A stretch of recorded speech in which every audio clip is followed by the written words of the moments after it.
Hello everyone.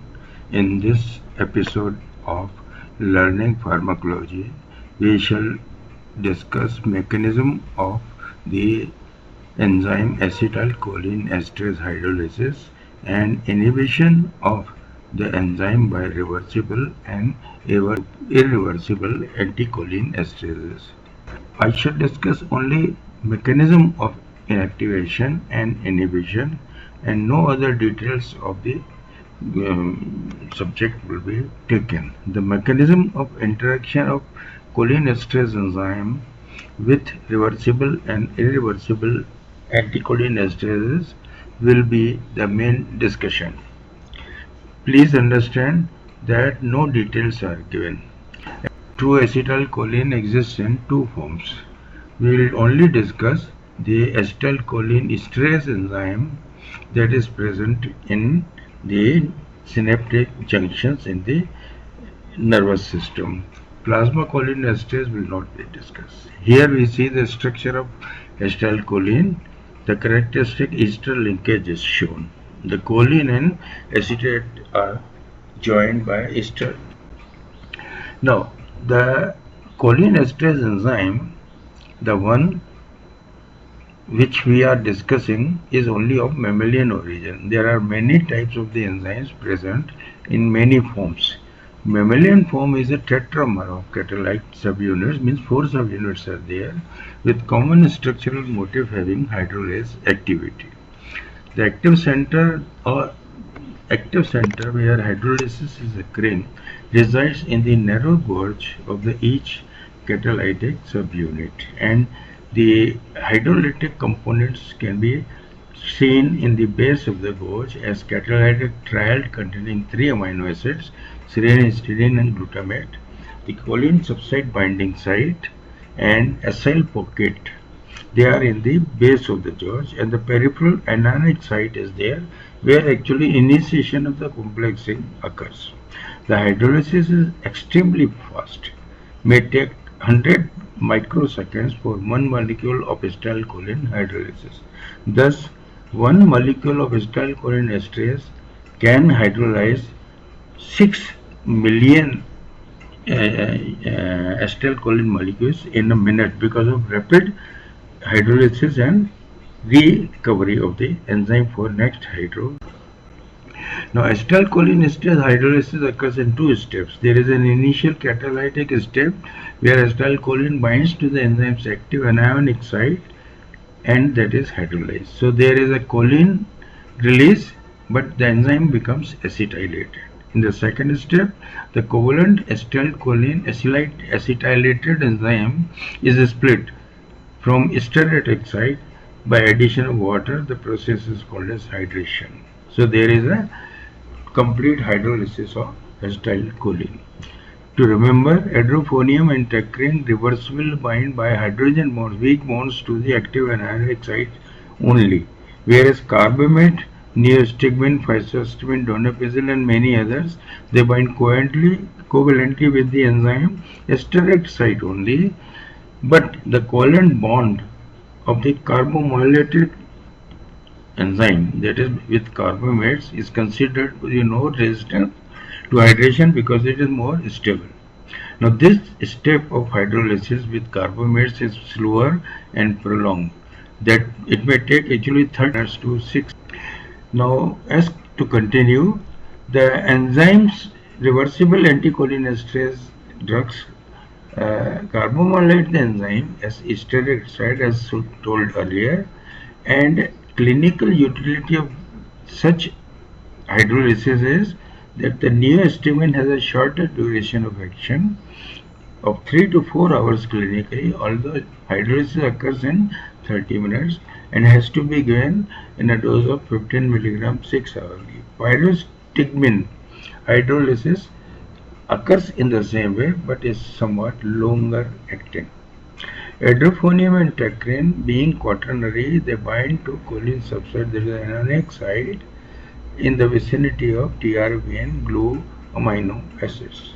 Irreversible cholinesterase inhibitors typified by organophosphates particularly diiodofluorophosphate, conjugate with the active center serine stearate site and form extremely stable phosphorylated or phosphonylated complex. They bind little with the anionic site. Spontaneous regeneration of the enzyme requires several hours or actually may not occur. So enzyme remains inactive for most of the time. And the stability of the phosphorylated enzyme is enhanced when this phosphorylated enzyme undergoes aging, that is removal of one or many alkyl or alkoxy groups. We will discuss this again. The return of activity will depend on biosynthesis of newer anticholinesterase proteins. Therefore, such inhibition is called as irreversible inhibitors, unsurmountable inhibition.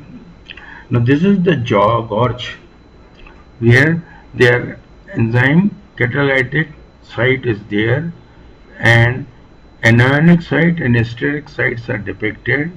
It has also been discussed that both sites are the binding sites for acetylcholine and carbamates, whereas hydrophonium only anionic site and organophosphate only stearated. If you look at the combination of acetylcholine with the enzyme at two sites, we will see that in the step 1 there is a formation of acetylcholine and enzyme complex. The complex is an ester containing tetrahedral intermediate state, which is a transitional state, an unstable state, but it is formed. The next step is removal of the choline and removal of the acetate, and in this way acetylcholine by stepwise hydrolysis will produce choline and acetate. Choline is reutilized, acetate undergoes Krebs cycle for carbon dioxide formation. If you see the binding and hydrolysis by reversible cholinesterase, how they inactivate for a period of time, the structure of the neostigmine resembles acetylcholine, but it is dimethyl carbamoyl oxyphenyl trimethyl ammonium, or other name is 3-dimethyl carbamoyl oxyphenyl trimethyl azanium. So we see it is much bulkier compared to the acetylcholine, but it is again a quaternary ammonium compound. Neostigmine combines like acetylcholine on the enzyme by hydrogen electrostatic bond through the N4 on anionic side, but as stereotic side it forms a firm bond. Now there is a formation of a complex like acetylcholine. That complex is known as dimethyl carbamoyl enzyme complex. Next step in the dimethyl carbamoyl complex is that is there is freeing of the hydroxyphenyl compound containing quaternary ammonium, but enzyme remains carbamoylated, and ultimately the dimethyl carbamic acid is removed and now enzyme becomes free. The steroid side hydrolysis is much slower with neostigmine as compared to acetylcholine. Instead of taking only 100 microseconds, it takes half-life of 15 to 30 minutes with clinical duration of 3 to 4 hours. So this is how enzyme remains reversibly inhibited when exposed to neostigmine, physostigmine, pyridostigmine, tracrine and others such as donepezil. Organophosphates have longer lasting inhibition of enzyme, and the steps again involved are binding of the drug, formation of a complex and aging of the enzyme. There is no recovery as seen in other two cases. Now the hydrolysis of diisopropyl enzyme is extremely slow, and those organic phosphates that contain ethyl or methyl as a primary alkyl groups may show little spontaneous recovery over a period of several hours. However, those enzyme phosphorylated organophosphate compounds that contain secondary as in fluorophosphate or tertiary alkyl group as in soman, nerve gas, they have extreme stability and therefore significant regeneration of active enzyme will not occur spontaneously at all. It should also be remembered that organophosphates containing tertiary alkoxy group, they quickly undergo aging as early as within 10 minutes, and this is particularly seen with Soman nerve gas. And therefore, it is always important to initiate the oxime therapy as early as possible, preferably within 4 hours, but always less than 48 hours of exposure to organophosphates. This is very important. This will ensure that enzyme can be regenerated before it has become aged. And this is how pictorially irreversible anticholinesterase organophosphate. One example is diisopropyl fluorophosphate with the enzyme on its steric side with the little fluoride binding on the anionic side. The bond formed, a red bond formed, is extremely firm, and this will not undergo spontaneous hydrolysis so quickly.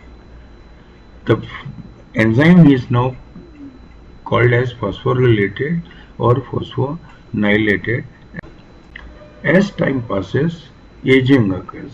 The process of aging involves removal of alkyl group or alkoxyl group, and here we have shown that in black that C3H7OH is removed. Once it is removed, the bond between phosphate and the oxygen of the steroid side becomes extremely firm and strong, and no further hydrolysis should be expected. Such enzyme is virtually resistant to hydrolysis and even for reactivation. With mechanism of cholinesterase deactivation or regeneration and role of enzymes is a pyrrolidoxime-like drugs are the nucleophilic drugs that bind with the phosphate of the phosphorylated enzyme because they have a high affinity for phosphorus than affinity for the H of the serine group in the enzyme. So by just tightly binding with the phosphate, they will form a complex, and this complex will be formed because of the characteristic OH group of the pyrrolidoxime. This NOH group has high affinity for phosphorus. Now you look at the square, HHO means H2O. If this is removed, there will be link between N and P, and this is important step. And the important step can further be seen that N will form a bond with phosphate, relieving a bond between P and this is how the oxime phosphonate complex will be released from the enzyme and cholinesterase becomes active again, and this process is called as regeneration of the acetylcholinesterase by. Now the question is, what is the role of pyrrolidoxime in carbamate poisoning? The common carbamate insecticides and pesticides are aldicarb, carbaryl, carbofuran, propoxur. There is no role of pyrrolidoxime. The reason is because spontaneous reactivation of cholinesterase is seen after inhibition with carbamate and can occur within 48 hours of the exposure. And second, potential more increase in inactivation of cholinesterase is reported in carbaryl poisoning. So worsening of carbaryl poisoning would occur if enzymes are given. Pyrrolidoxime itself has a weak anticholinesterase inhibiting activity. Therefore, at higher doses, it may actually cause adverse effects similar to anticholinesterase compounds. And one of the higher anticholinesterase weakness adverse effect is neuromuscular weakness and neuromuscular blockade activity. Other adverse effects are also there. Therefore, conventionally it is thought it is not given in carbamate poisoning, particularly when poisoning involves carbaryl. However, remember, pyrrolidoxime is approved, FDA approved for the treatment of anticholinesterase overdose when they are used in the treatment of myasthenia gravis. and both of them are carbamates. So here it is approved. One. Second, LD carb poisoning is reported to improve with pralidoxim, whereas carbaryl poisoning is reported to worsen with the pralidoxim. So these points and caveats should also be. Self-directed learning for this episode is: how is the action of following drugs terminated quickly? Hydrophonium, thiopentone sodium, adenosine, esmolol, mevacurium, succinylcholine.